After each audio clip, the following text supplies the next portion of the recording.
ସାଙ୍ଗମାନେ ଆଜି ହେଉଛି ସୋମବାର ଅକ୍ଟୋବର 13 ତାରିଖ। ଆଜି ବୁଝିବା 13 ତାରିଖର ବଡ଼ ଖବର। ଓଡ଼ିଶାରେ ବର୍ଷା ପରେ ଲମ୍ବା ଆସୁଛି ଅସମ୍ଭାଳ ଶୀତ। ମୌସୁମୀ ବାୟୁ ପ୍ରତ୍ୟାହାର ଆରମ୍ଭ। ଦକ୍ଷିଣ ପଶ୍ଚିମ ମୌସୁମୀ ବାୟୁ ଓଡ଼ିଶା ଓ ତେଲେଙ୍ଗାନା କିଛି ଅଞ୍ଚଳରୁ ଆଗାମୀ 14 ଘଣ୍ଟା ଭିତରେ ଆହୁରି ପ୍ରତ୍ୟାହାର ହେବାର ଅନୁକୂଳ ପରିସ୍ଥିତି ରହିଛି ବୋଲି ଭାରତୀୟ ପାଣିପାଗ ବିଭାଗ IMD ରବିବାର ଜଣାଇଛି। ଅକ୍ଟୋବର ଆରମ୍ଭରେ ଡିଫ୍ରେନ୍ସ ପ୍ରଭାବରେ ପ୍ରବଳ ବର୍ଷା ଯୋଗୁଁ ଏଥର ମୌସୁମୀ ସାଧାରଣଠାରୁ ଅଧିକ ଦିନ ରହିଛି।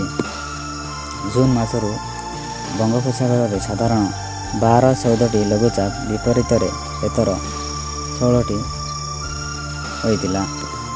IMD ଅନୁଯାୟୀ ଅକ୍ଟୋବର 12 ତାରିଖରେ ମାଲକାନଗିରି, ଗଞ୍ଜାମ ଓ ଗଜପତି ଜିଲ୍ଲାର 1-2ଟି ସ୍ଥାନରେ ପ୍ରବଳ ବର୍ଷା ସହ ଘଡ଼ଘଡ଼ି ବିଜୁଳି ଓ ଘଣ୍ଟା ପ୍ରତି 30-40 କିମି ବେଗରେ ପବନ ରହିପାରେ। ପୁରୀ, ଖୋର୍ଦ୍ଧା, ନୟାଗଡ଼, ରାୟଗଡ଼ା, କୋରାପୁଟ ଓ ନବରଙ୍ଗପୁର ଜିଲ୍ଲାରେ ଘଡ଼ଘଡ଼ି ସହ ବିଜୁଳି ଓ ପବନ ହୋଇପାରେ। ଅକ୍ଟୋବର 13ରେ ପୁରୀ, ଖୋର୍ଦ୍ଧା, ନୟାଗଡ଼, ଗଞ୍ଜାମ, ଗଜପତି, କନ୍ଧମାଳ, କଳାହାଣ୍ଡି, ନବରଙ୍ଗପୁର, ରାୟଗଡ଼ା, କୋରାପୁଟ ଓ ମାଲକାନଗିରିରେ ଘଡ଼ଘଡ଼ି ସହ ବିଜୁଳି ଓ ପବନ ଜାରି ରହିପାରେ।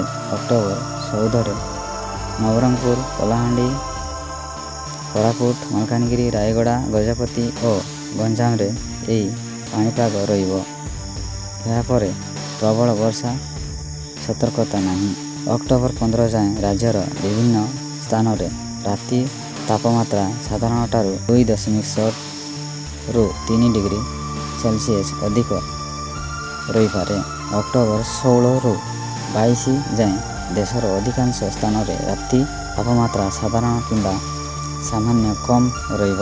ଅକ୍ଟୋବରରୁ ଡିସେମ୍ବର ଯାଏଁ ଲା ନିନା ପରିସ୍ଥିତି ରହିବ ବୋଲି ପାଣିପାଗ ବିଶେଷଜ୍ଞମାନେ କହିଛନ୍ତି। ଏହା ଦେଶରେ କଡ଼ା ଶୀତ ସହ ଜଡ଼ିତ, ଯାହା ଓଡ଼ିଶାରେ ଲମ୍ବା ଓ ସାମାନ୍ୟ ଅଧିକ ଥଣ୍ଡା ଶୀତ।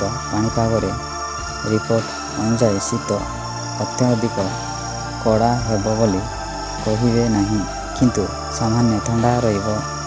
ଲା ନିନାରେ ପ୍ରଶାନ୍ତ ମହାସାଗର ଜଳ ତାପମାତ୍ରା କମ୍ ରହେ, ହିମପାତ ଅଧିକ ରୁହେ ଓ ମୌସୁମୀ ଝଡ଼ ଶକ୍ତିଶାଳୀ ହୁଏ। ଏହି ସମୟରେ ତାପମାତ୍ରା ସାଧାରଣଠାରୁ କମ୍ ରହିବ।